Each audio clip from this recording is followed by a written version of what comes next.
Hope you guys are doing well. Welcome back. So in this video I'm going to show you that how you can generate an image from the text in the Adobe Express. So let's start. So first of all, what we have to do, we have to open the Google Chrome. So as you can see, I have already opened the Google Chrome, and after that you need to search for the Adobe Express, and after that you have to create an account on that. So you can see I have already created an account. Now simply what we need to do, we have to go to the document section. As you can see, here's the document section. So we have to click on this, and after clicking on this, as you can see, here's the option for the view to all. So we have to click on the view all, and after clicking on this, we have to scroll down. So let's scroll down, and here's the option for the text to image. So we have to click on the text to image.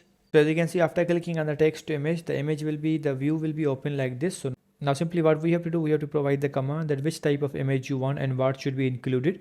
For example, I want the nature and peace and animals. So I'm going to write this, and now simply we have to click on the generate, and after clicking on the generate, it will take few seconds, a few minutes in generating an image. It's up to your internet speed.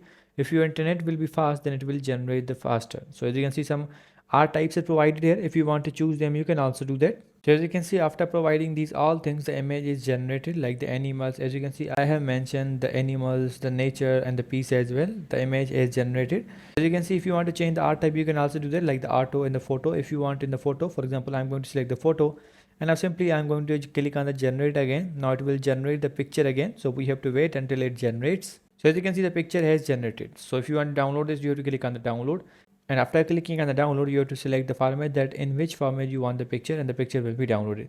So I hope you guys understand this video, that how you can do this. So see you guys in the next video.